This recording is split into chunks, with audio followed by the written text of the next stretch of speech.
I've had some people ask me the difference between Rex and Apollo because they both have metabolic bone disease, but Apollo has progressed a lot better and recovered a lot faster than Rex. We've had Rex for a year, and I think it's coming up pretty close to 2 years we've had Rex. I'll start with Rex since we've had him the longest, and I have him right here. The little pancake boy. So Rex doesn't have parasites. He's been checked. And he's been wormed just in case. He is just a lazy eater is the best way that I can put it.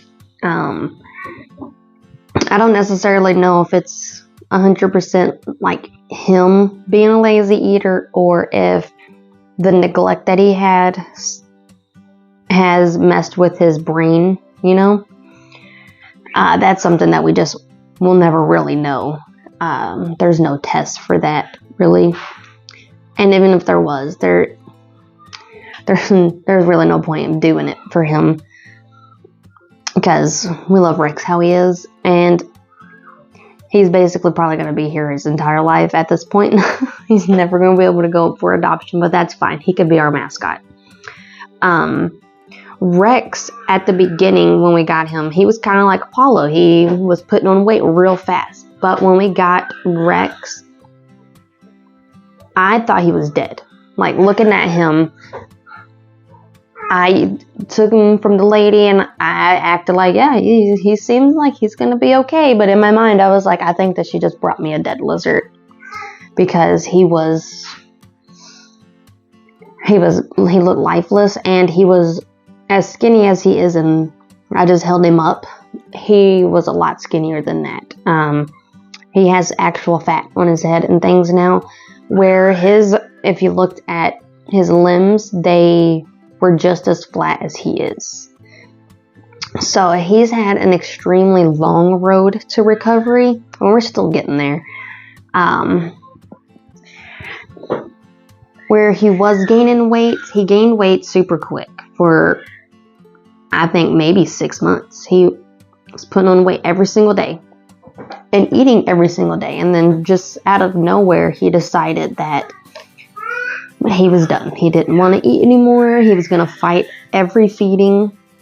We still sus fed him, so he was still with the syringe. He's actually just recently, I've made him get off of the syringe, which he's not necessarily the happiest with, but he doesn't like it, so he's a confused boy. And with Rex being a picky eater the way that he is, where he doesn't necessarily want to eat solid foods, but he doesn't want to be syringe fed either, it is a uphill battle constantly with him. And we're finally getting to where he'll eat. I can get him. He does great with pre-killed food. So, where Apollo has her mouth, it kind of always stays open the way that her jaw formed. His mouth is actually completely closed. But for some reason, the live worms or insects at all, he just lets kind of crawl out of his mouth. He will not keep them in there. And that's a part of him being just a stubborn little boy. But that's kind of the difference between Apollo and Rex. Rex was thrown in a closet, and we don't know how long he was in the closet. A lady just happened to ask her friend, hey, you had a bearded dragon, didn't you? And he was like, yeah, I had a bearded dragon. And she's like, well, what did you do with him? And he was like, oh, he's in the closet. Just in a tank, no lights, no nothing, and just skin and bones, because he was a COVID pet. So it got him during COVID. Can't leave, can't do anything. I need something fun, I guess, to do. So most of the neglected animals that we've gotten are COVID pets.